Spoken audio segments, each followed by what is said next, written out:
سورۃ النحل کے کچھ خاص سارے مقامات ہم اسکپ کرتے ہوئے وقت کی قلت کے باعث اس کے آخر میں ہم پہنچتے ہیں. آپ نے یہ تو اندازہ کر لیا کہ تخلیق اور نعمتیں خدا کی اس کو اتنا زیادہ گنوایا ہے اور اس کے بعد پھر وہ مطالبہ دہرایا گیا ہے. آخر میں جا کر جو ایک بات کی جا رہی ہے فَكُلُوا مِمَّا رَزَقَكُمُ اللَّهُ حَلَالًا طَيِّبًا وَاشْكُرُوا نِعْمَةَ اللَّهِ إِن كُنتُمْ إِيَّاهُ تَعْبُدُونَ. خدا کا جو کچھ عطا کردہ ہے اس کو بڑے مزے سے کھاؤ. مطلب خدا کو اس پر کیا اعتراض ہو سکتا ہے؟ خدا کو تو یہ پسند ہے کہ خدا کا رزق جو ہے اس کا نام لے کر اور اس کی شکر مندی کے ساتھ کھایا جائے. فَكُلُوا مِمَّا رَزَقَكُمُ اللَّهُ حَلَالًا طَيِّبًا، حلال کھاؤ. اچھا، بہت سارا کچھ جو ہے وہ حلال ہی کر رکھا گیا ہے، اور جو حلال ہے وہ صرف وہ ہے جو پاکیزہ ہے، کیونکہ اللہ تعالیٰ نے جو کچھ پیدا کیا ہے اس میں سے کچھ چیزیں ایسی ہیں جو پاکیزہ نہیں ہیں اور کسی وجہ سے اللہ نے ان کی بھی تخلیق فرمائی ہے، اور ان سے بچنا جو ہے البتہ یعنی یہ ایک ٹوکن ہے. 1,00,000 میں سے ہو سکتا ہے کوئی 20 30 40 چیزیں حرام ہوں، لیکن وہ 1,00,000 کو کھانا عبادت اس صورت میں ہے جب ان 10 20 30 چیزوں سے جن کو اللہ نے حرام کیا ہے اجتناب ہو. اچھا، تو حلال کو پرمیسیبل اپنے لیے رکھنا کہ میں یہ عبادت ہے. حلال کھانے کو اپنے لیے روا رکھنا اور اس سے لطف اندوز ہونا. اب دیکھیں، آپ ایک ضرورت پوری کر رہے ہیں، لیکن اس کے اندر عبادت کا جو معنی ہے اس کو سمجھنا بے حد ضروری ہے، اور یہ اتنا بڑا مسئلہ ہے. اچھا، یہ جو چیز ہے روایتی جو شرک ہوا ہے بالعموم، جس کے اندر دیویاں ہوتی ہیں، جس کے اندر عبادت خانے ہوتے ہیں، جس کے اندر سجدے اور دعائیں اور التجائیں ہوتی ہیں، جس کو تقریباً ماڈرن شرک مطلب مانتا ہی نہیں ہے اور تقریباً اس پہ آتا ہی نہیں ہے.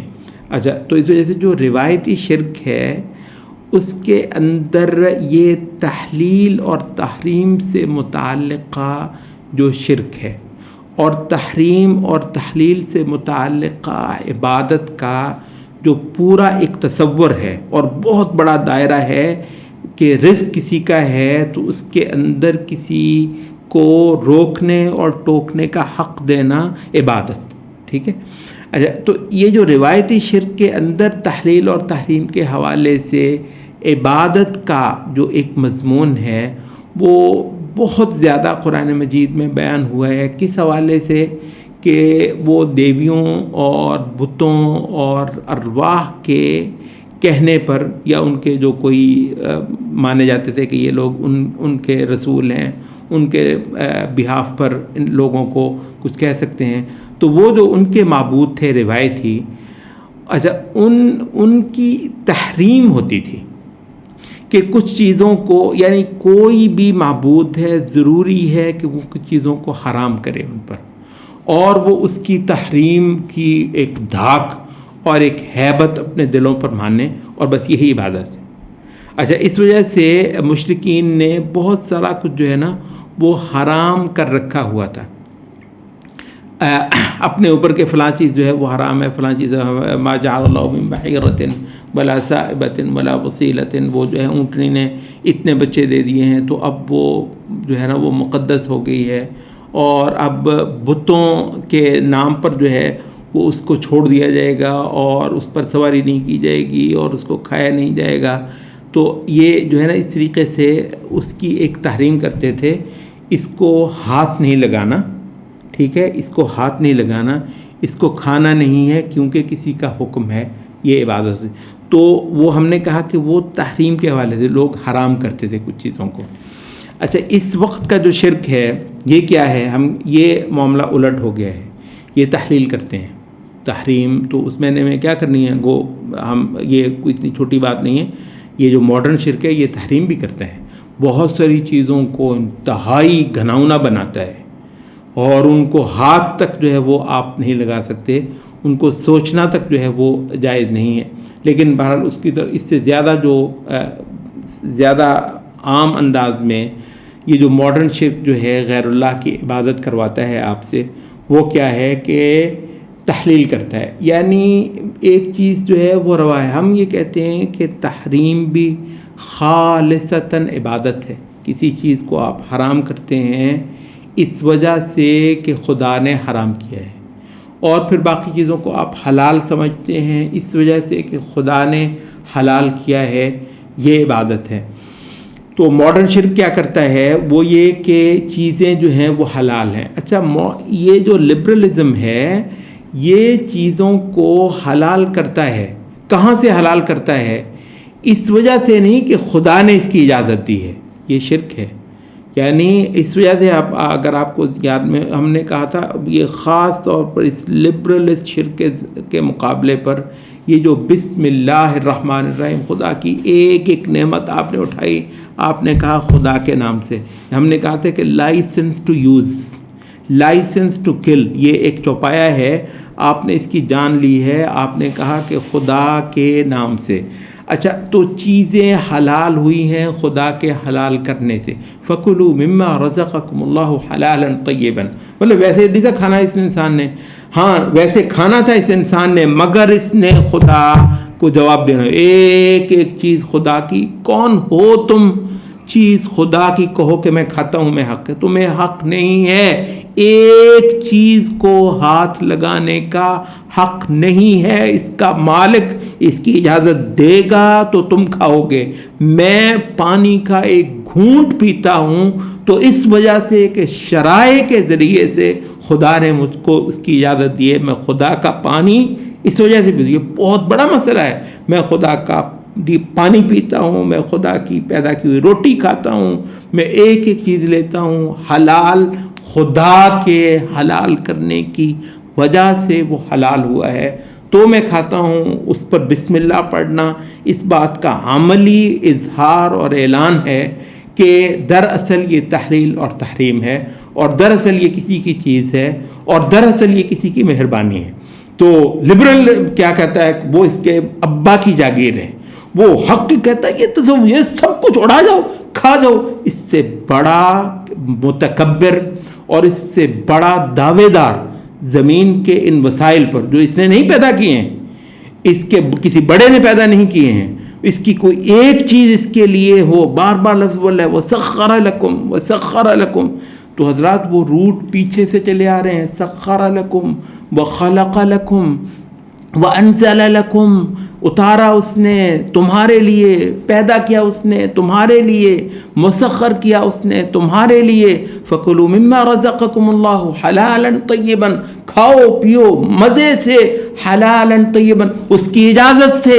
عبادت ہے، لطف لیتے ہو، کمال کو ایک سے ایک پکوان ہے. مسئلہ کیا ہے؟ مہربان ہے خدا. بات کیا ہے؟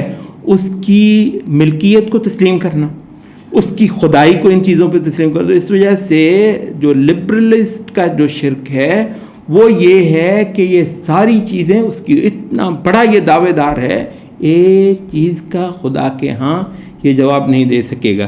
تو ماڈرن شرک جو ہے یہ تحلیل کے باب سے شرک کرتا ہے، اور وہ جو پرانا شرک تھا وہ بالعموم تحریم کے باب سے شرک کرتا ہے. اور یہاں پر جو ہے انما حرم علیکم المیتۃ، بہت سارا کچھ جو ہے یہ تمہارے معبودوں نے، دیویوں نے، اور تمہارے اس شرک کے جو ہیں یہ ان ادیان نے تم پر حرام کر رکھا ہے. اللہ نے بہت تھوڑی چیزیں حرام کی ہوئی ہیں، اس نے تو تم پر کچھ حرام نہیں کیا ہے سوائے بس یہ ایک مردار کے اور خون کے اور خنزیر کے گوشت کے اور ایسی چیزیں جو غیر اللہ کے نام کا چڑھاوا دی گئی ہوں. اور اس میں بھی اگر کوئی بندہ مضطر ہو گیا ہے، اضطرار کی حالت میں ہو گیا ہے، خود نہ وہ حد سے تجاوز کرتا ہے اور نہ وہ دل کی چاہت سے اس کو کرتا ہے، غیر باغ ولا عاد فإن اللہ غفور رحیم، تو اللہ تعالیٰ بخشنے والا ہے. آگے جو ہے ولا تقولوا لما تصف ألسنتكم الكذب هذا حلال وهذا حرام، وہ جو تمہاری زبانیں کہہ دیں اور تمہاری زبانیں مقرر کر دیں کہ جی یہ حلال ہے حرام ہے، مت یہ کرنا. لتفتروا علی اللہ الکذب، تاکہ تم اللہ تعالیٰ پر کوئی جھوٹ باندھ لو، کیونکہ یہ کسی چیز کی جو تحلیل وہ لوگ کرتے تھے اس کا ایک مذہبی رنگ تھا، تو اس کو اللہ تعالیٰ نے کہا کہ یہ خدا پر جھوٹ ہے۔ ان الذین یفترون علی اللہ الکذب لا یفلحون، جو اللہ تعالیٰ پر جھوٹ باندھتے ہیں وہ کبھی کامیاب نہیں ہوتے۔ تو تحلیل اور تحریم اس مضمون کو اصل میں ہم چاہتے تھے کہ سورۃ الانعام کے اندر بیان کریں، کیونکہ زیادہ تفصیل کے ساتھ سورۃ الانعام کے اندر جو ہے قل غیر اللہ ابتغی حکما وہو الذی انزل الیکم الکتاب مفصلا، اللہ کا حکم ہونا، اللہ کا فیصلے کرنے کی حیثیت میں تمہارا معبود ہونا، ٹھیک اور غلط کے پیمانے طے کرنے کے حوالے سے تمہارا کارساز ہونا، ولا تتخذوا من دونہ اولیاء، خدا کے ما سوا تمہارے فیصلہ ساز، تمہارے معاملات کو اپنے ہاتھ میں ماننے والے وہ طے کریں گے تمہارے لیے۔ تو یہ باقاعدہ خدا کی ہمسری ہے۔ تو ہم چاہتے تھے کہ وہ سورۃ الانعام میں اس کا ذکر کریں، اور ان اطعتموہم انکم لمشرکون، تحلیل اور تحریم میں کسی کی اطاعت کرنا، کہ کوئی حلال تمہارے لیے کر دے تو کوئی حرام تمہارے لیے، ان اطعتموہم انکم لمشرکون، تو یقیناً تم مشرک ہو۔ تو اس کو کرتے، لیکن وہاں پہ ہمارے پاس وقت نہیں تھا، لیکن یہی مضمون سورۃ النحل کے اندر بھی ہوا ہے۔ تو خدا کی نعمتیں، خدا کی تخلیق، خدا کی چیزیں اتنی، وہ اس سے ہم نے ایک تو اسباق نکالے نا، کہ اس سے ہم نے خدا کی شان معلوم کی، اور اس سے پھر ہم نے اس کی عبادت کی۔ اس کے علاوہ پھر یہ ایک اور مبحث ہے کہ یہ کیونکہ اس کی چیزیں ہیں تو وہ تم کو مقرر کر کے دے گا ان کی ویلیوز، اور ان میں کسی کو کہے گا کہ اس کو ہاتھ لگانا ہے میری چیزوں میں سے تم نے، اور میری کسی فلاں چیز کو تم نے ہاتھ نہیں لگانا ہے، تو اس کی اس حیثیت کو تسلیم کرنا عبادت اور بندگی اور پرستش کا ایک باقاعدہ مظہر ہے۔ اور توحید اور شرک کے بہت سارے مباحث جو ہیں وہ اس کے ساتھ جڑ جاتے ہیں۔ ہم یہ کہتے ہیں کہ ماڈرن شرک جب سے آیا ہے، کیونکہ عبادت کے وہ جو دوسرے معنی، دعا کرنا، سجدے کرنا، وہ تو مطلب یہ کسی ایسے کسی معبود کے لیے کرتا ہی نہیں ہے۔ تو حقیقت یہ ہے کہ ہمارا جو ایک بہت بڑا شرک اور توحید کے لحاظ سے ایک میدان جو ہے وہ بن جاتا ہے مارکے کا اس ماڈرن شرک کے ساتھ، تو وہ تحلیل اور تحریم کے باب سے ہی ہے۔